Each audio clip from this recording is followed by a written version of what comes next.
give us an overview of Alpha and Anand. Let me begin by complimenting you for your fantastic logo, Infinite Opportunities.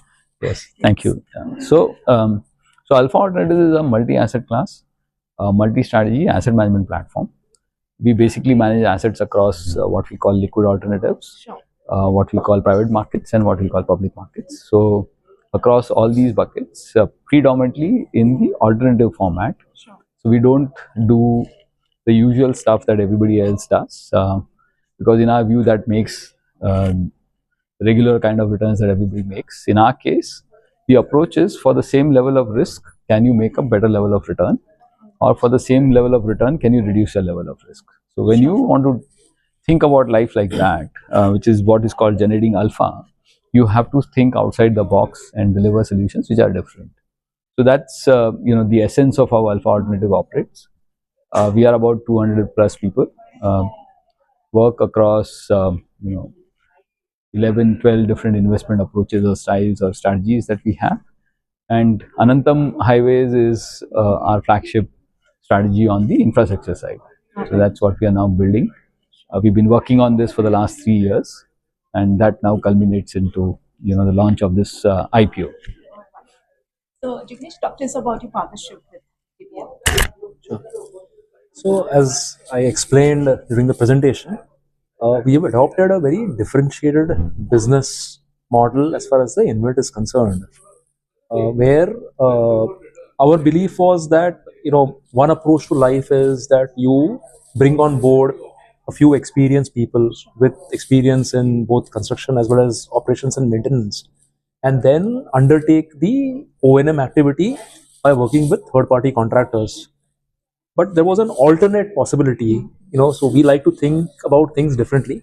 Alternate possibility was that the experience and expertise which a small team in-house would bring would be very different than working with a strategic operating partner who actually has built the roads, who has a very large team and a much wider experience set, which we believed would offer a better proposition to managing real assets. See, ultimately, InvIT is a combination of investment management, but also deep operating expertise required. And when you're managing these assets which are going to last for 15, 20 years, then you want to partner with an operating partner who has got a 20, 30-year historical track record and is going to be around for the next 30, 50 years, right? You don't want to work with small-time contractors. So that was the philosophy with which we have kind of stitched together this partnership. Excellent. So you're democratizing the investment opportunity. Democratizing the investment opportunity is a different aspect. This is basically ensuring that the operations and maintenance partner that we have basically will last for the long term.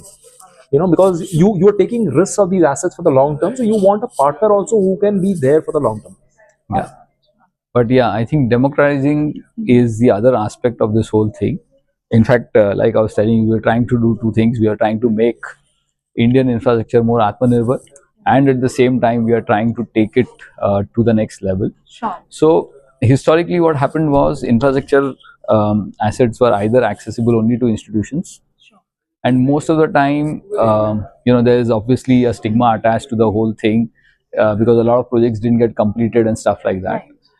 Thankfully, in the last 10 years, with the regulator having played a very, very significant role, a whole new market of InvITs and REITs has been established.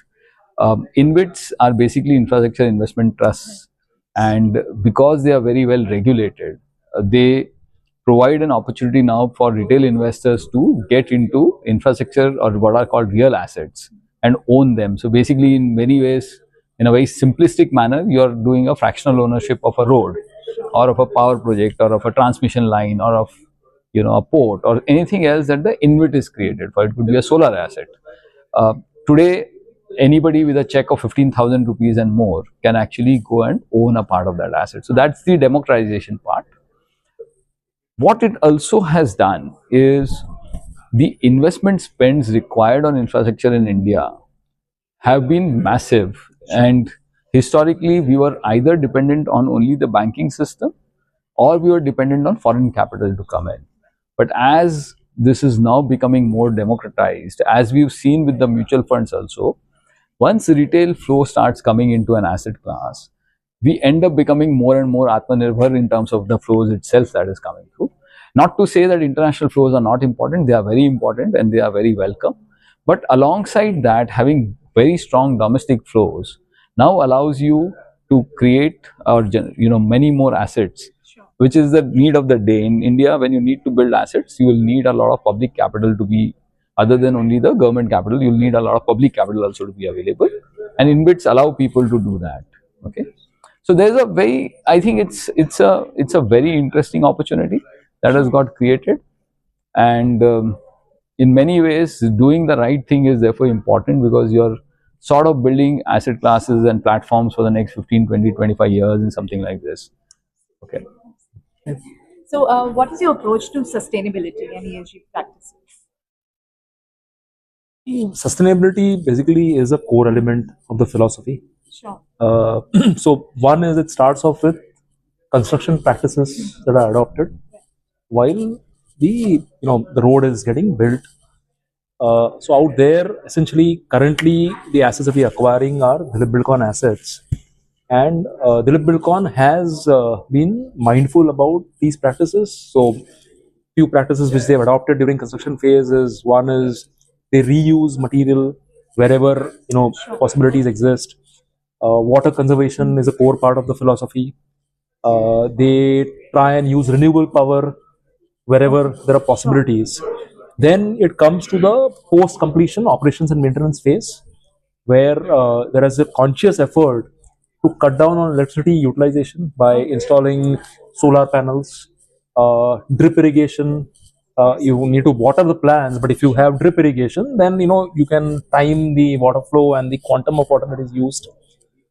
Again, for the major maintenance activity, there is a conscious effort to reuse the materials. Social side. Social side. The effort is to ensure that minimum displacement happens, and also consciously, as the InvIT kind of moves forward, there will be CSR activities that we will undertake. Sure. Where I mean, it could be either contributing to local development, basically maybe getting involved in schools. We are basically going to be very, very conscious from a CSR angle, helping the local communities where those roads are there. Because at the end of the day, I mean, it's very clear that while infrastructure does improve the economic situation of the areas with the roads connect, it's also important to ensure that the overall social development of the local population kind of plays out. So we will be mindful as the InvIT journey progresses. Right? And I guess last is the governance piece, and I think that is, ESG governance normally does not get discussed as much, because at least in our case, governance is, I would say, well below table stakes. I mean, table stakes to hai, but I would say, table stakes are also, much more than having a basic level of governance. You have to have, in the asset management industry, if you're a long-term player, governance is a given, and you have to have a very high quality governance. So therefore, having independent boards, a very high quality independent board members, most practices that you follow have to be at the cutting edge or even beyond in terms of what else you can think of from a governance perspective. Because eventually, these platforms are not built for the next 6 months, 12 months, 18 months. You're trying to build these platforms for the next 2 decades, 3 decades, 4 decades kind of thing. So governance has to be a core part of any of these things. And, that really is your complementary of, ES and G coming together. So what is the key object of the IPO? How do you plan to utilize the funds? Jignesh? So, primary purpose of the IPO is for deleveraging. Most of the proceeds will be used for deleveraging, other than some kept aside for the issue expenses. And as we had mentioned, it's all primary capital. There's no offer for sale. And your final words for the investors? Well, I think for most investors, InvIT is a reasonably new asset class. I think the interesting thing that I don't think most investors have still figured out is that it has also been one of the fastest growing asset classes.